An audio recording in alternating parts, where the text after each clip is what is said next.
Everyone, আজকে আমরা তৈরি করব খুব ইজি ডেলিশিয়াস একটা থাই আইটেম। এটার নাম হচ্ছে বক চয়।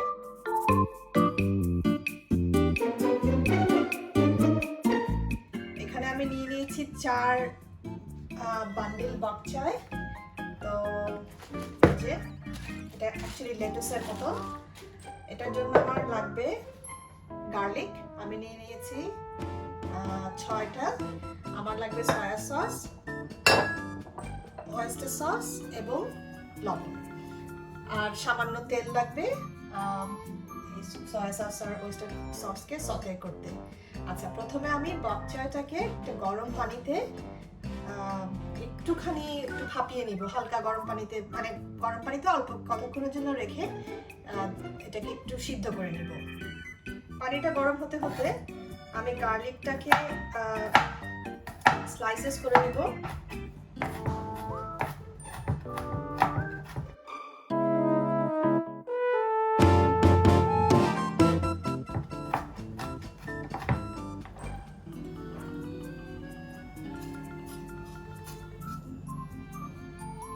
হয়ে গেল আমার গার্লিক চপ। এরই মধ্যে পানিতেও বলক এসে গেছে, তো আমি বক চয়টাকে পানিতে দিয়ে দিব।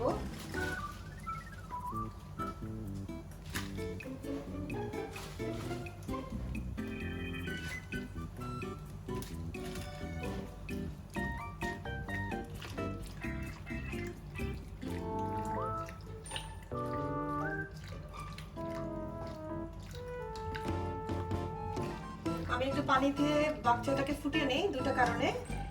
প্রথমত হচ্ছে হালকা একটু সিদ্ধ হয়ে গেল, সেকেন্ড থিং এটা পানিতে দেওয়াতে ভালো মতো পরিষ্কারও হয়ে গেল।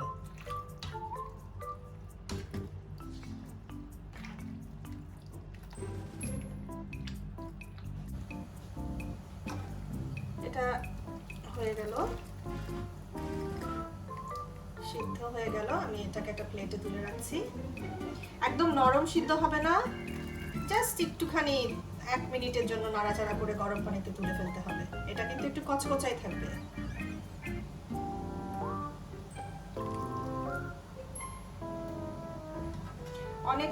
অনেকে যেটা করে, ওরা কিন্তু সিদ্ধ করে না, ওই একবারেই তেলে রসুন, সয়া সস, ওয়েস্টার সস দিয়ে বক চয়টাকে দিয়ে পরে একটুখানি পানি অ্যাড করে দেয়। তো আমি আগে জাস্ট এটাকে পরিষ্কার হওয়ার জন্য আমি প্রেফার করি গরম পানিতে একটু তুলে পানিটাকে ফেলে দেয়া। বাকি বক চয়টাও দিয়ে দিচ্ছি একইভাবে।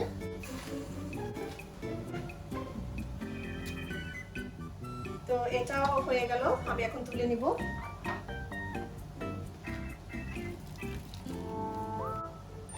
এই বক চয়ের মধ্যে থাইল্যান্ডে, মানে আমাদের যেরকম বাঁধাকপি, ফুলকপির মধ্যে অনেক সময় পোকা থাকে, বক চয়টা খুব সাবধানে পানিতে ভিজিয়ে রাখতে হয়। অনেক সময় বক চয়ের মধ্যেও পোকা হয়ে যায় ওরকম। তো সেই জন্য আমি ভিজিয়ে তো রাখি এটাকে প্রায় মোর দ্যান 30 মিনিটস, এবং এবারে যেভাবে গরম পানি দিয়েও আমি সেটাকে পরিষ্কার করে নিই। তো যদি ইনকেস কিছু থেকেও থাকে এটার মধ্যে বের হয়ে যাবে। আচ্ছা, এবার আমি এই পানিটাকে ফেলে দিব। এখন এখানে আমি দিয়ে দিব লাইক 1 টিস্পুন অলিভ অয়েল। পানিটা একটু শুকায় যাক।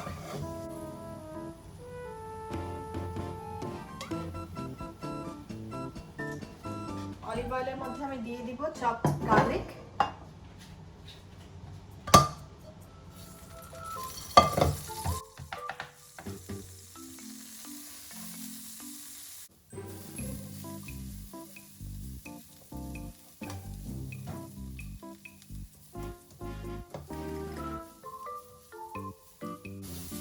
আঁচটাকে একটু মিডিয়াম।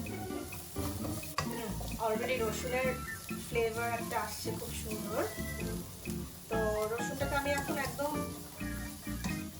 ব্রাউন করে ফেলবো না, এরকম ফ্লেভার আসতে শুরু করলেই এর মধ্যে আমি সয়া সস, ওয়েস্টার সস আর একটু লবণ দিই।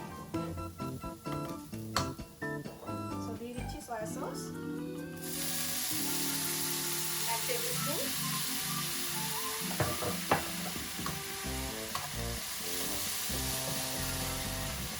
oyster sauce স্পুনের মতো দিচ্ছি।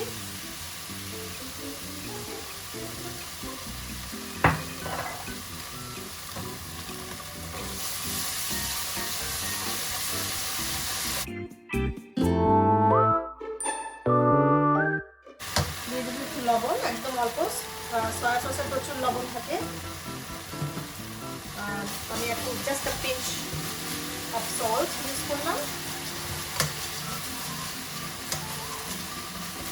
রসুনটাও ভাজা ভাজা হয়ে গেছে, এখন আমি বাক চয়টাকে অ্যাড করে দিব।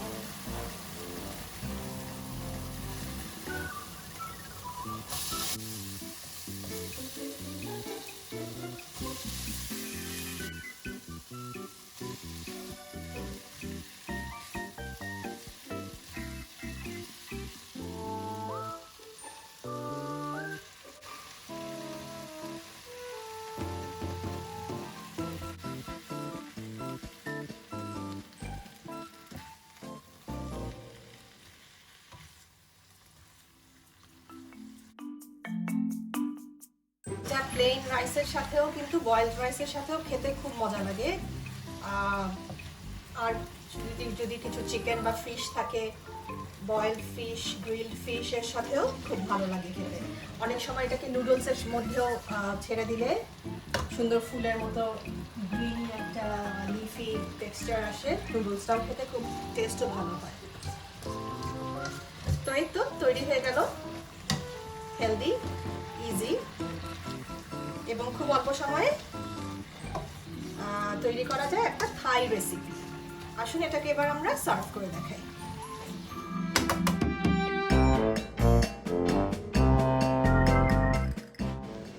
আশা করি আমার এই ইজি হেলদি থাই রেসিপিটা আপনাদের ভালো লেগেছে।